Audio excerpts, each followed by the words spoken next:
I'm Mike Hebert, owner of Cantex Roofing and Construction. Every day is game day, and we'll get it right when it comes to your roofing, construction, windows, and mirrors. Call Cantex Roofing and Construction today. Together, we are one serving you. Sports Talk conversations with a good laugh mixed in. This is the Sports Talk with Thetford and Ashby podcast from Double T 97.3, presented by Cantex Roofing and Construction. Lubbock Sports Medicine. We got so many great. If you just ask around, you'll get a great report on Lubbock Sports Medicine. People love this.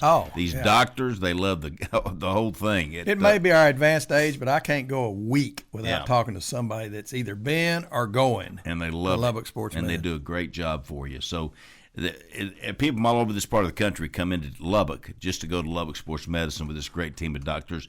You can go to Lubbock Sports Med and check it out, see all the doctors, all their bios and everything else. They're all fellowship trained and absolute tremendous in orthopedics, so go see them.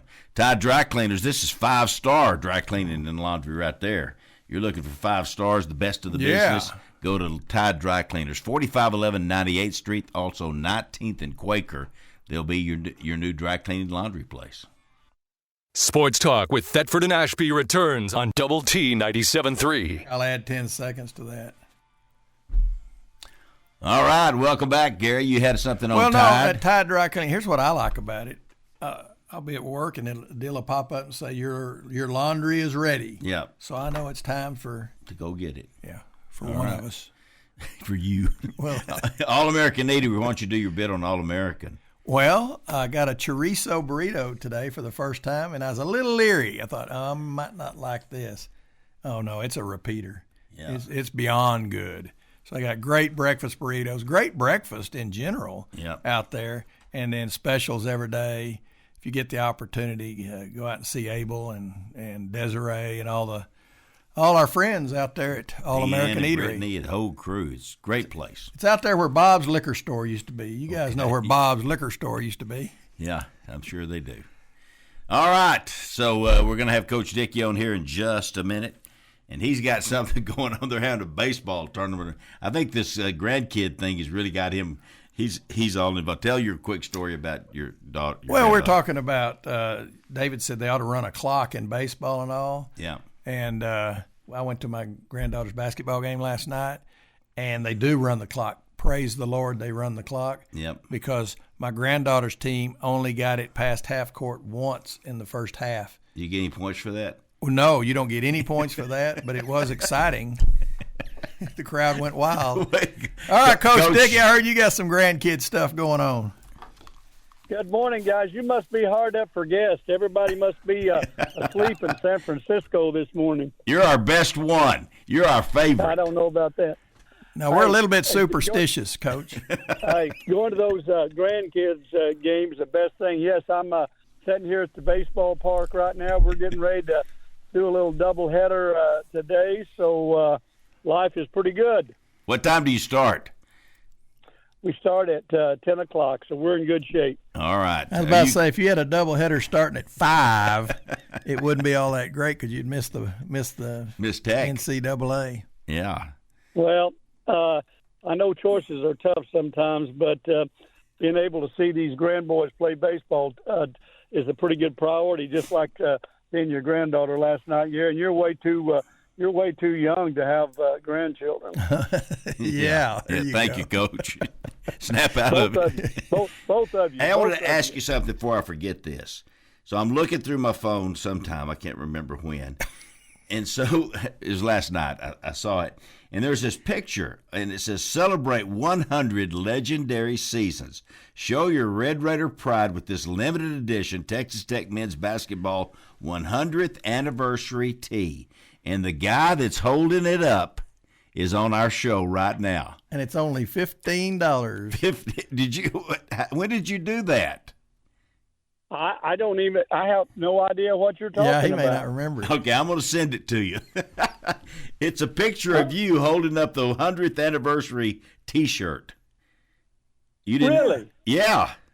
I'll send it to you right now. I don't remember doing that. They may have photoshopped that. I don't even know what that means. I don't know what that means, and I don't know how you do it, but I've heard that term. Yeah, I know it. You read that part about show your Texas Tech pride and get that T-shirt? Well, apparently the other day after Tech won the basketball game, one of our co-eds showed her Texas Tech pride and got down into her bra and panties and got into the fountain, the Texas Tech fountain out there at Tech. So show your pride. Oh, my. Yeah, don't do. Yeah, they may Photoshop that, you, Coach. Yeah, and Coach Dickey was in the background. Oh my God! Cheering. That's the problem with this stuff. AI and Photoshop. They put you in places you weren't even there. Yeah.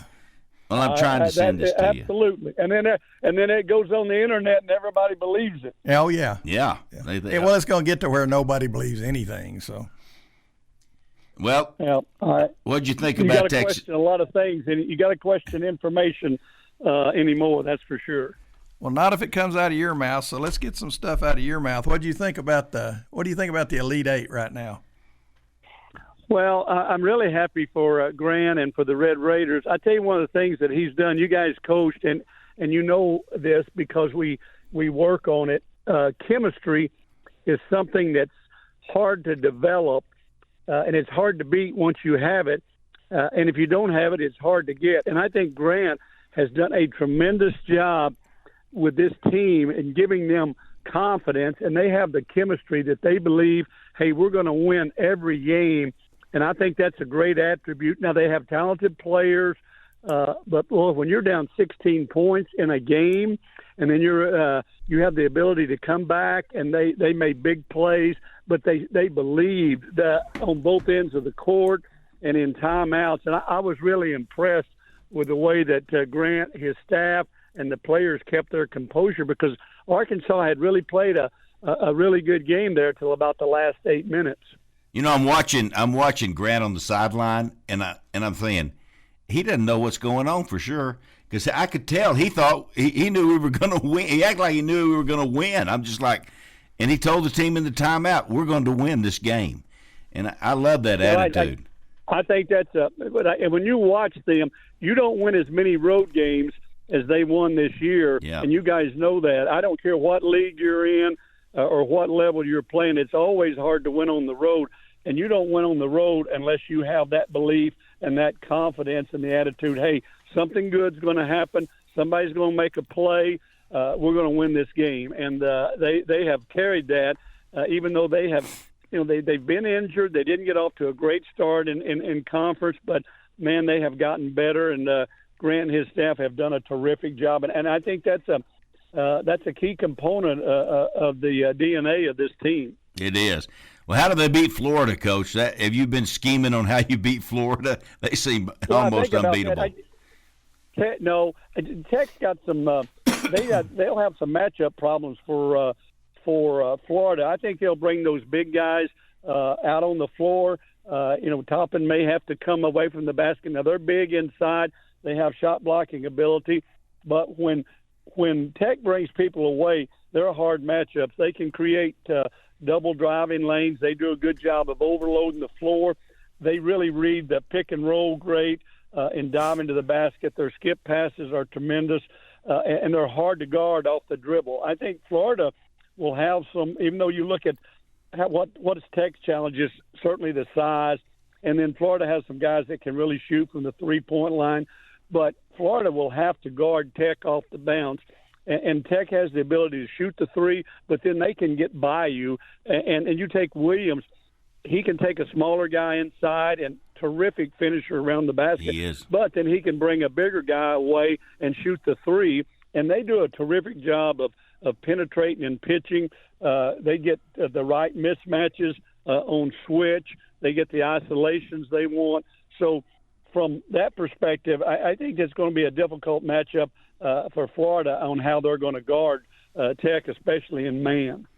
Well, we've had games where we couldn't hardly miss threes, and the other day is just like, gosh, I hope that hits the rim in the first half. And the game before it was pretty bad at shooting threes, but we have the ability to fill it up from three, and I'm hoping that the law of averages catches up with us, this is one of those games. I told Tanner, I was texting Tanner during our game, I said, we're probably going to stop the game and change our rim out. I think we're bending it. We're about to ruin our own. But our comeback, that was absolutely phenomenal. I couldn't believe it. And Coach, you've coached a lot of kids, but how do you go from barely hitting the rim to I mean, it's just like it's like you ever go to those healers and they lay hands on you and all of a sudden you're healed? Yeah. It was like we got healed and all of a sudden we were good again. They didn't shoot the ball very well, and Arkansas had really shot it well. Arkansas shot the ball great from the three and had built up that lead, and I thought a big key in the game, a really big key, is about an 8-point game. Arkansas shot a three, missed it, and got the rebound, and then instead of running shot clock, they kicked it out, and they went inside out and shot a quick three. I thought that was – and then Tech went down and scored right away. You know, that 10-0 run was a big part of the game. But I thought that was a key play where Arkansas could have put more pressure. But thankfully they missed the three. They shot it. And everybody teaches that the best three-point shot is the inside out if it comes off an offensive rebound. And they shot it. But I thought at that particular time they probably should have ran some clock.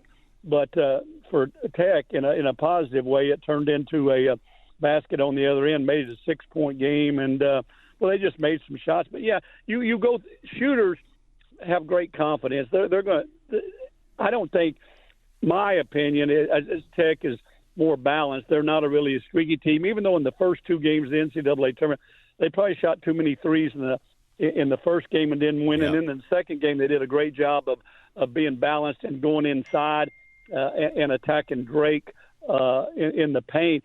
I think really in this particular game against Florida, they're going to have some balance because Florida has great size. They've got perimeter defense. They're a number one seed for a reason. So I really think the balance in this game, and one other point that you guys know happened and it always helps you is Tech was terrific on the offensive boards against Arkansas. They created a lot more opportunities because they did a great job of getting second and third opportunities. You know, Coach, they really did.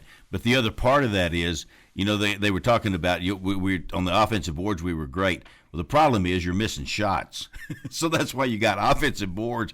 But we did go get them, and I was so proud of Frederico. I call them rim passes. Yeah. Frederico was huge at the end. Sometimes when you're not maybe as hot as you would like to be offensively, you create some offense off the offensive glass. Gary said rim passes, you do that, but you put a lot of pressure on the other team's defense, and that wears on you when you have to play defense on 2 or 3 possessions, and that happened to Arkansas in the game. But I think the other thing that it didn't affect Tech is that when you miss as many times as we did, that puts tremendous pressure on you on the other end to do a good job defensively.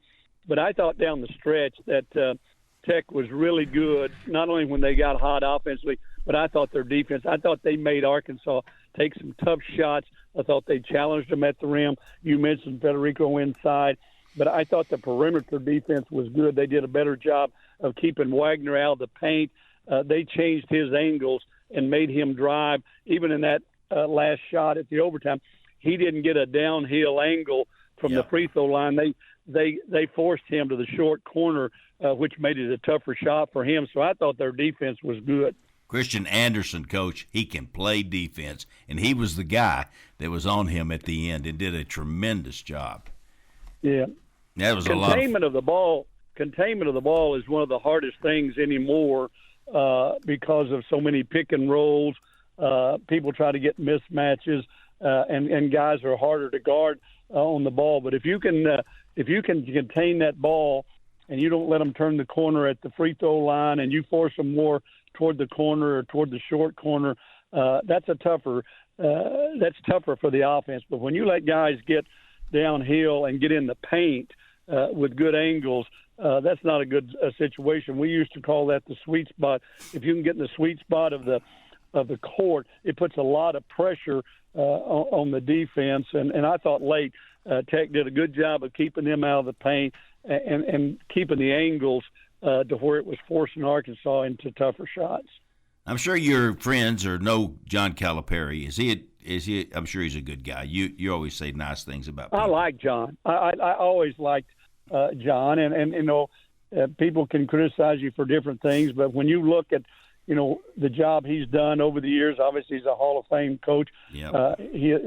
People give him a lot of credit for recruiting, probably more credit for recruiting than coaching, but I thought he did a terrific job. This year they started 0-5 in the SEC, and then to come back and make the Sweet 16 with some injuries. They had Boogie Flan was out for them. So I thought John really did a nice job with his team, and I thought they got better. I happened to see them in person against Alabama, and I wasn't sure how good they were going to be. Of course, Alabama's very good. I mean, they scored 113 points. 25 threes. They're a terrific 25 threes. And you know what's interesting? You guys watch it, and everybody talks about analytics, but they shoot nothing but threes or at the rim. If you take a mid-range shot, you're coming out. They shoot no mid-range shot. Everything is got to be at the rim or a three-point shot. And man, Sears was terrific the other day. He hit 10. They hit 25.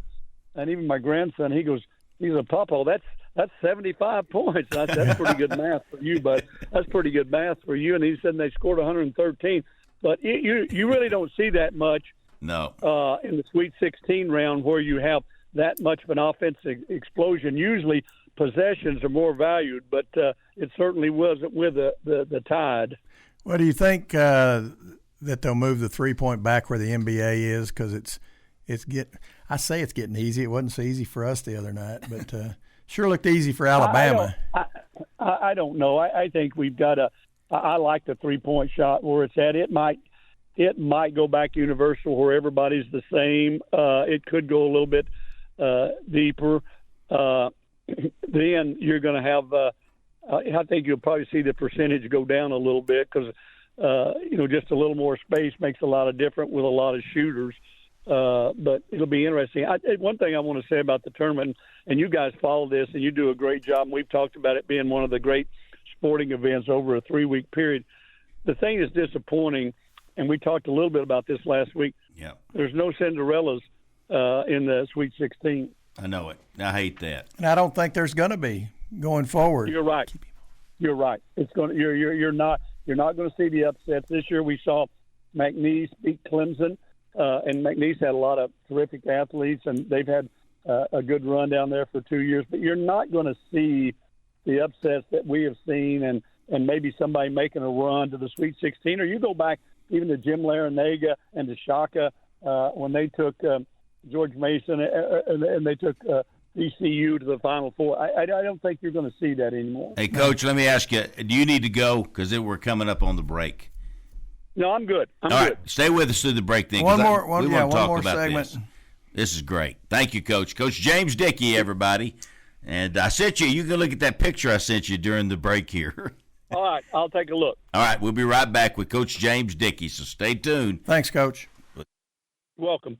Sports Talk conversations with a good laugh mixed in. This is the Sports Talk with Thetford and Ashby podcast from Double T 97.3, presented by Cantex Roofing and Construction. I'm doing that. I don't know if he likes us telling people that because we don't have a whole lot of hair. Well, it doesn't matter. There's a whole lot of people that don't have a whole lot of hair. He'll tidy up what you have. Yeah, he'll take care of you. And he'll give you lots of information. That's the main thing. Joe Heffley will take care. He's been cutting hair so long. Amazing to me.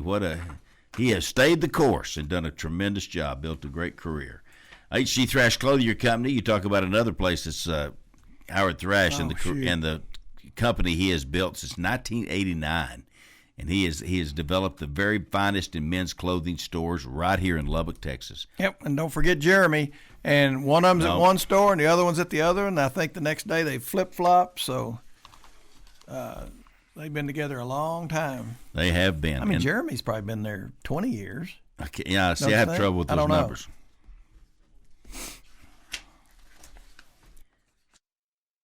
All right, J&W Services, Linco Distributors. What a team this is in Midland, Texas.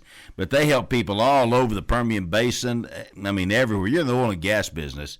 This is a team you ought to have on your team. J&W Services, Linco Distributors. Beck and Blakely and I'm telling Walton, they've got an amazing company there. Yeah. And they can help you in so many areas with the oil and gas business. And in fact, they've got several companies underneath J&W Services that do different things in the oil and gas business. So get in touch with them. Go by and see their office, and it's like a menagerie of dead animals. I mean, of death. He's death. He's a great hunter, and he is on display. It really is something else when you see it. But they'll take care of you in the oil and gas business. All righty, we're trying to I guess he's up. Oh, I can't. Can you? Whoa, what's that sound? Something's not there. Lance, are you there? I'm always here. Okay, well, you kind of sound like you're in the bathroom. Can you flip Lance on where we can see him? Yeah. Just in case he is in the bathroom. I don't know where you flip it, but we got you. We got to get you on the screen here. But that's all right. Did you hear Coach Dickey? Did you ever listen to Coach Dickey? There he is. There you are.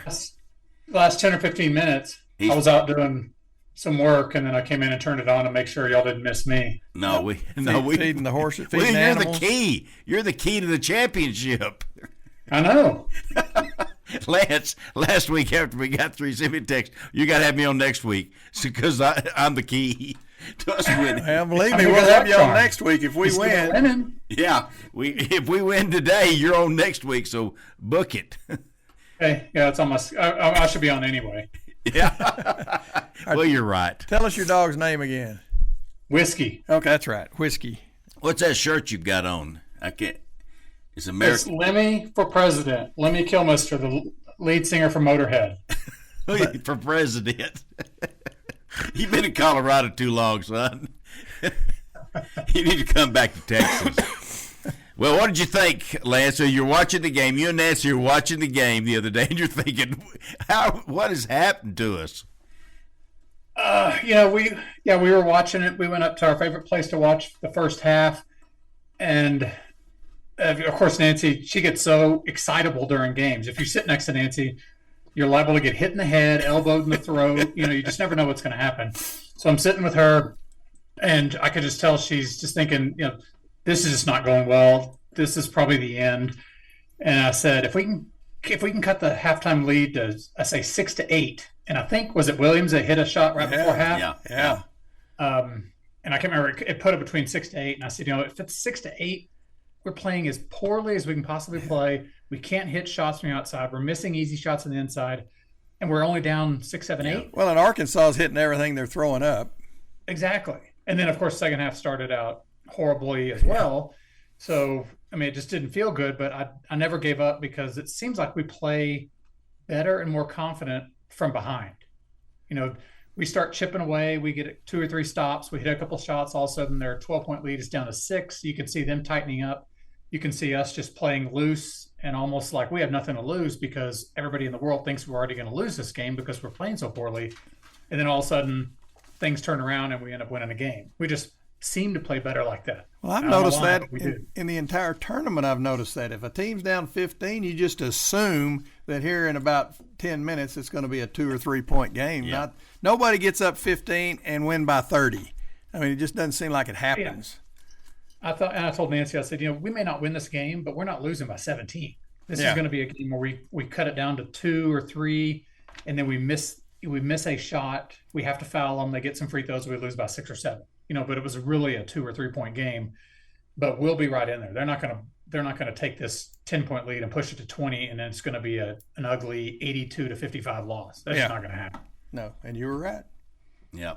Well, hey, if you want one of those 100-year shirts for the Texas Tech basketball, Coach Dickey's selling them so he's in this picture, and he didn't pose for this. So his daughter Lauren, I'll send it to you here in a minute, and it says that his daughter Lauren said, "Dad, that's not your hand," because that's AI. That they put him in this picture selling Texas Tech 100-year basketball T-shirts, which is crazy. Yeah, send me that. I hadn't seen that. I just happened to see it. But all right, who's going to win the tournament? Texas Tech, other than Texas Tech, who's going to win the NCAA? Who's be your next choice? Florida. There you go. The team we played tonight. If we win this game, I mean, I've told a couple people here who are, I run into people. I'm a fan of Florida. I'm a Texas A&M fan, that sort of thing. I said, we can beat anybody on any given night. I don't think there are certain teams that we could play 10 times and we beat them 7 out of 10. Like, we're not beating Florida 7 out of 10 times. Yep. But we can beat them one game, winner take all. It would not surprise me today if we won at all. We could do the same to Duke, but if this is the end of our run right now, I think Florida wins it all. All right. Okay, Florida or I'll go with the other one, Duke. Or Houston, who I've got. I'd be surprised if it was That's who I've got, Houston. Other than those two. Houston, they barely got out last night. My gosh, that point guard for Purdue, that dude is a player. They had 11 baskets at one point in the second half. He had an assist on all 11. I watched the second half, or most of the second half, and I heard him say at one point they had scored 9 baskets and he had assisted on all of them. Yeah. And at some point he had 7 points and 14 assists. And then that last play, I couldn't figure out what was happening on that last play. Yeah. Because he was guarding the inbounds play, and then they broke it down after the show with Jay Wright and that. I thought it was great they did that. I did too. I just didn't understand why he was guarding like he did, and then turned around and ran away from the one guy. He took off after Cryer. Yeah. Yeah. I mean, if Cryer catches one on the other side, there's still some guys who can collapse on him and try to, defend the shot. But he ran away from the guy who is the most dangerous and just left him wide open. It was a brilliant play. It really was. I couldn't figure out what their defensive strategy was in that one. Well, I know what you'd have done with that ball when they bounced it to you. You'd have two-hand flushed it. He just laid it over the rim. I wasn't laying it up. No. Going to make a statement. We're going to make a statement. Yeah. Well, it's been a fun tournament. We did talk to Coach Dickey about the lack of Cinderella teams, and we may not see them. It'd be amazing if we ever saw another Cinderella team. Yeah. I thought if y'all hadn't figured it out right before y'all went off of the air with Coach Dickey, I was going to tell you it was Will Wade y'all were talking about. Yeah. That was the team I picked. I think I picked him to go to Sweet 16 mainly because he's a high-level Division I coach who's coaching at a low-level Division I program because he got in trouble for things that now are legal. So I felt like this is the team that'll make a run because of that, and because he seems to win everywhere he goes. I was kind of surprised they lost. I don't even remember who they lost to the second game, maybe Purdue. But I had him going to the Sweet 16, and that was my only real true underdog. Yeah, they lost to Purdue. And there was that point guard. What's his name? Smith or something? Anyway. Braden Smith. He is something else.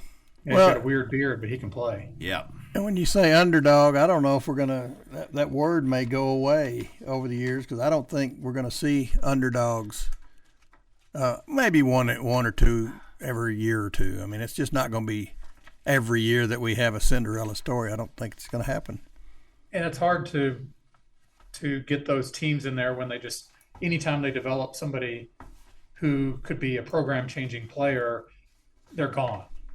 And you can just transfer 2, 3, 4 times. And then, of course, the money. McNeese State, if they had a first-round pick level type of player, he's not going to be at McNeese State. He's going to go to LSU. He's going to go to Kentucky. He's going to go somewhere else that can pay him more money. And then they got to start all over. And it's sad to see. I get that that's where we are, and I hate it. But I just can't imagine you're going to see a great player at a low-level program stay there when they could be making – or a great coach.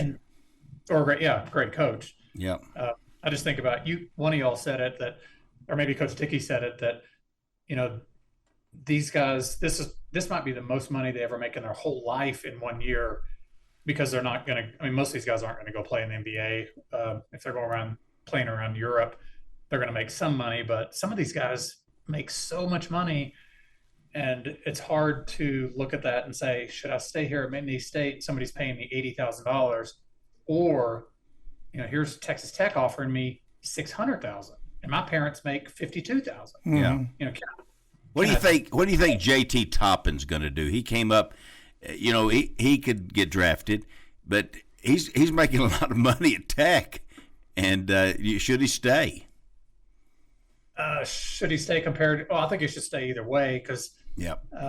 Could he make an NBA program? Yes, but he doesn't seem to fit the profile of what the NBA wants. Because the guys that are his size are guys like Paul George, Kawhi Leonard might be a little bit smaller height-wise, but they're perimeter players, and Toppin isn't a perimeter player, and he's not gonna bully guys down low like he does in the pros. Because is he going to be backing down a 7-foot guy who weighs 250? He's not going to do it. No. So if he left to go to the NBA, I think it's going to be a struggle, and maybe he makes a little more money, but he could stay here, develop his game.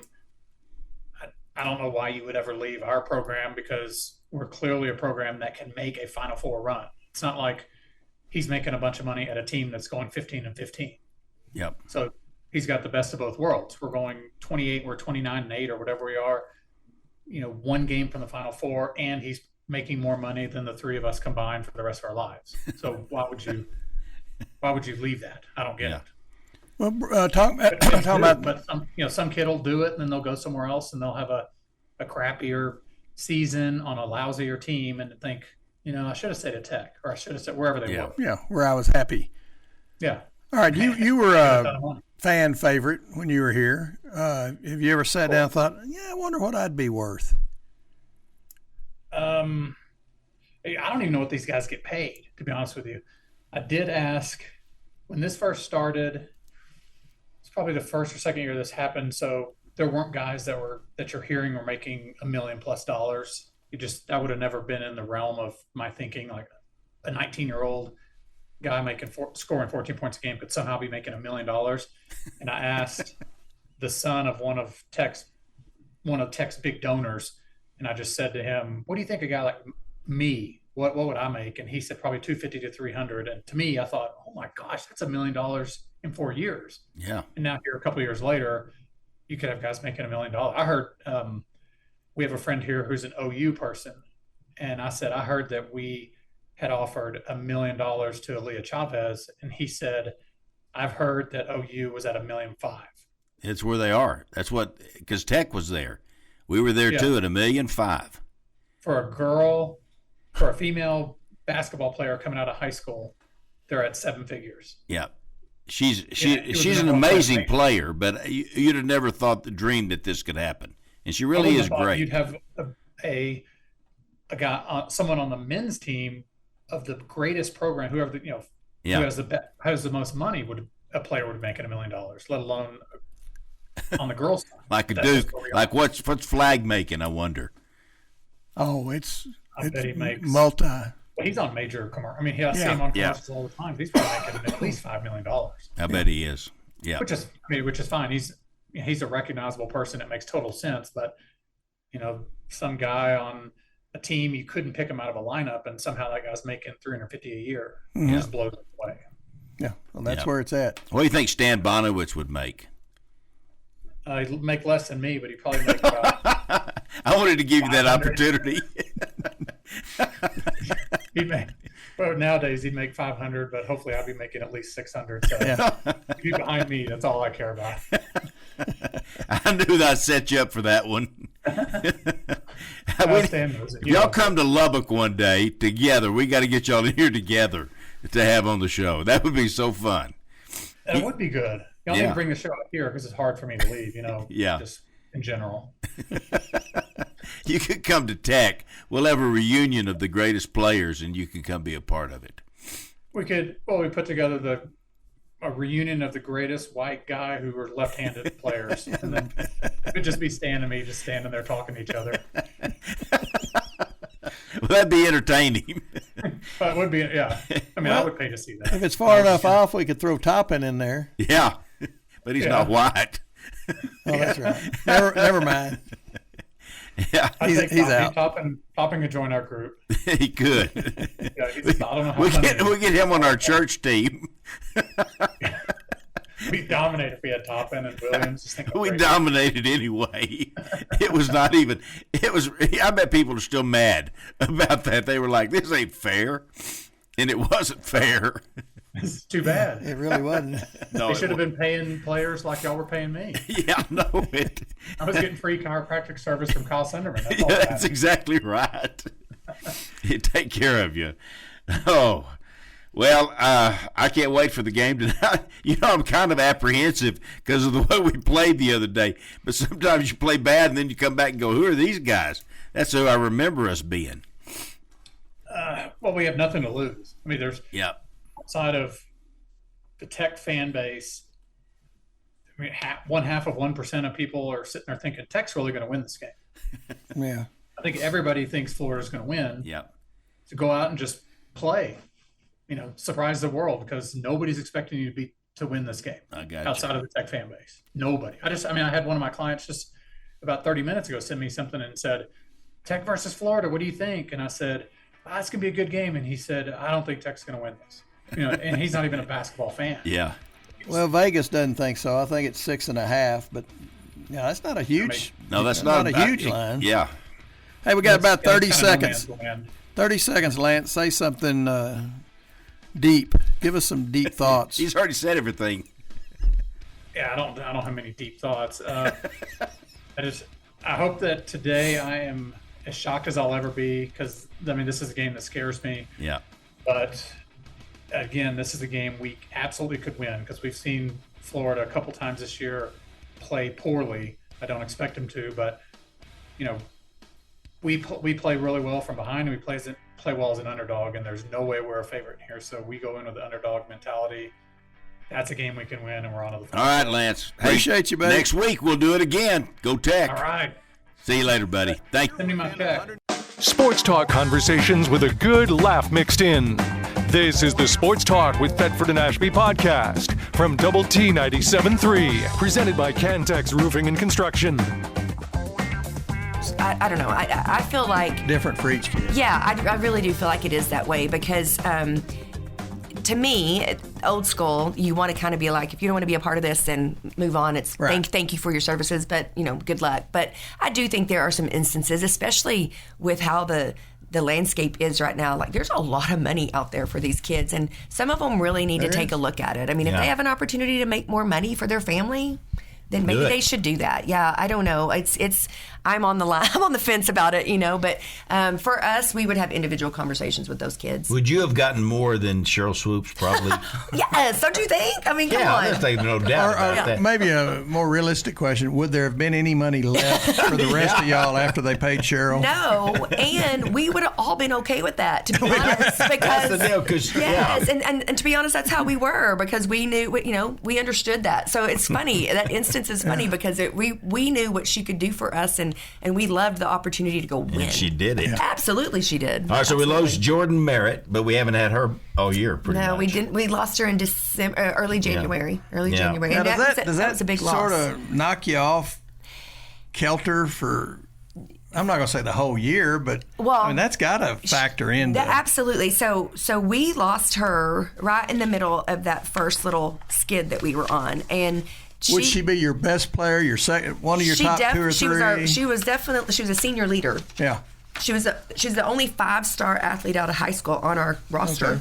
Okay. All right. Good. Yeah, we were definitely, and to be honest, I'm not sure we knew how much we were gonna miss her until we started looking at some of the analytics and our lineups. So we were trying to trying to find out what are our best lineups, and every one of them, offensively and defensively, she was in, and so that was a problem for us because we were like, she was really, we knew her value, but we don't think we realized how critical it was. So that was an issue for us for sure. And then in the WBIT, Maya didn't play with us because of her back. And that was, that was a big inside presence for us, but that allowed other people to get some opportunity, which we wanted that. I made a commitment in the WBIT to make sure that every kid on our roster played minutes in every game.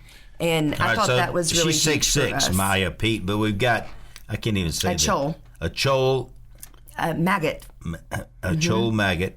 She's 6'7". I think I'd change that. Magot. Actually, I'd be Magot. Actually, Magot is probably more accurate. Let's go with that. You're right. Magot. You're right. Sorry. Tucson, Arizona. She's 6'7". Yes. So she was injured last year.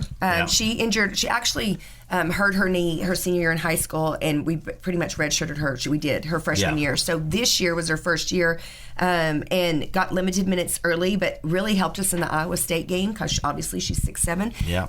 And then in the Iowa State game, fractured her elbow, and so was out the majority. And we got her back for the WBIT, and she played some really good minutes for us. Good. And yeah, so in the off season, we need to really get her into some great shape, and she's going to help. She's every bit of 6'7". And Bailey Maupin, she is so good. She's so tough. Good and She's tough, so and just tough. groover tough. Yeah, groover tough for sure. West Texas tough, no doubt. And I was so proud of her. I felt like the last 6 games for sure, she just really grew into the leadership role that I knew she could. She's been our leader, no doubt, but you could definitely see a maturity about her the last 6 And she games. wasn't a 30% free throw shooter either. You could count on her. Yeah. She's serious about it. Yeah.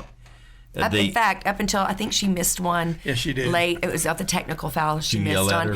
her? I did not yell at her in that situation. Well, when you're talking about the weary, But I know it. I thought, okay. The weariness. But yes, for sure, because she'd made 32 straight before that. Oh, it's phenomenal. Oh my gosh. 32 straight. Yes, and I'm going to go back and phenomenal. listen to the commentators because if they said that, they jinxed her. Yeah, they probably did. You see that all the time. Hey, I They wanna go back to- 32 straight. Brick. I want to go back to Merritt real quickly. She got hurt. Can she not say please and get another year? Because it seemed like everybody's getting another year. I know, right? Pretty please. The medical piece of it. She's already in her 5th year, and then it wasn't. She'd played too many games for it to be a medical redshirt. Yeah, okay, this year. Okay. Yeah. All right. Well, and you mentioned, Gary, that shooting 30%. You know, when I was coaching, I've actually said what you said to kids we were coaching, and I would go up to them and say, maybe you're left-handed. Yeah. Hey, Have you tried switching? I just Maybe wanna- you're I not just- a basketball player. Yeah, maybe. What are you doing here? I just want to say this because for everyone to know that like we were trying everything we could, right, to get us out of that slump. When we were at Central Florida, we had a little extra time, and there was this shop across the street from the hotel that was called Seasoned Woman, and I was like, I don't know what that means. Seasoned Woman. Yeah, and I was like, let me go see what this means. And it was like herbs and like different things. Yeah, it was different things like that. It was bath soaps. It was like whatever. I probably shouldn't have said the name of it because No, it does that's sound a fine. little different. But Yeah. anyway, I bought some sage. And I'm telling you, Oh, no. we burned some sage and we walked through it, and the whole team bought into it. And we were trying to rid ourselves of the negative. Like, we tried everything. What's that baseball movie where it's not Rookie of the It's Year? Minor League. Minor League, Minor yeah, League. where that player Do had. they know Joe Ray? We're about to go. Hey, We'll save that story. I don't know. We'll We ask got you a something. good if you story know when we come anything. back, right after this. You've been listening to the Sports Talk with Thetford and Ashby podcast from Double T 97.3. Catch the show live Saturday mornings from 9 to noon on Double T 97.3 FM or on the Double T 97.3 mobile app.